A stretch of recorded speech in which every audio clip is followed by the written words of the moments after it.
Mwongeye kwirirwa abakunzi bacu baherereye hirya no hino mu gihugu mu nce zigiye zitandukanye, turabashimira kuba mukomeje kudushyigikira, kudukurikirana buri munsi. Ibiganiro byacu tugenda tubagezaho ni ukuri n'iby'agaciro. Amahoro y'Imana nakomeze abane namwe.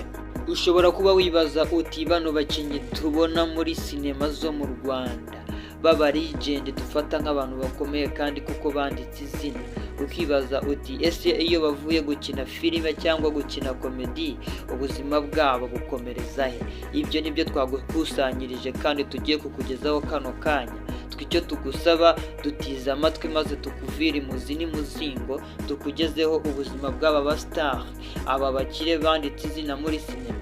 Twakoze urutonde duhera ku mwanya wa 10 tumanuka tujya hasi.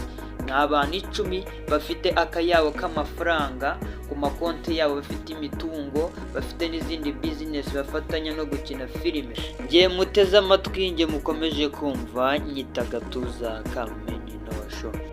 Ku mwanya wa 10 turahasanga uwo bita Aisha afite business afatanya no gukina filime, akaba afite shop y'amatelefoni hano mu mujyi. Ku mwanya wa 9 turasanga uwitwa Sankara the Premier. Sankara murabizi ni umusobanuzi w'agasobanuye, nawe akabifatanya no gukina filime. Ku mwanya wa 8 turasanga uwitwa Mitsutsu. Umwuga wo gukina filime awufatanya no gucuruza amatelefoni kwa Rujama shop, ngira ngo mujya muhumva cyangwa n'ahasi. Ku mwanya wa 7 turasanga uwitwa Dr. Nsabi. Umwuga wo gukina filime awufatanya no gucuruza amarangi, ngira ngo murabizi ko yafunguye iduka ry'amarangi mu minsi ishize. Ku mwanya wa 6 turasanga uwitwa Clapton Kibonke. Umwuga wo gukina filime awufatanya no guteka icyo bita ipilawu, ifi, inkoko, ngira ngo murabizi ko afite resitora imeze neza cyane muri uwo mujyi wa Kigali. Ku mwanya wa 5 turasanga uwitwa Krenia cyangwa se Madede. Umwuga wo gukina filime akaba awufatanya no kuyobora uruganda rwe rukora ibikoresho by'ubwubatsi harimo bloke, sima n'amatafari ya ruriba. Ku mwanya wa 4 turasanga uwo bita Daddy cyangwa se Kiraman cyangwa se niyo nshuti ya Nick. Umwuga wo gukina filime awufatanya na business yo gucuruza icyangwe hano mu mujyi.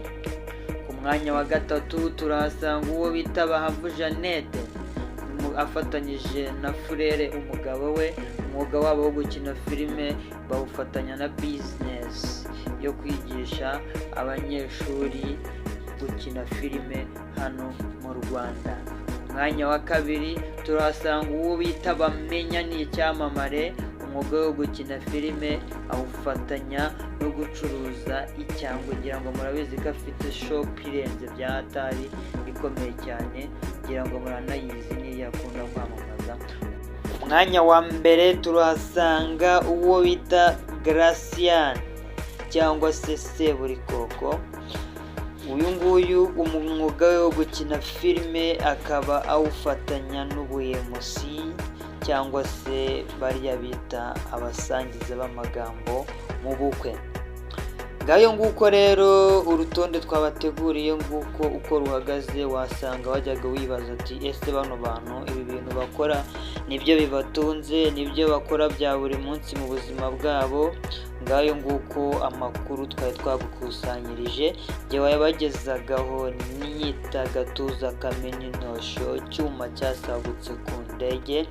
Nimba utarakanda subscribe, babarira ukande subscribe kugira ngo tujye tugendana buri kantu ku kandi, uko gasohotse gahita kakugeraho.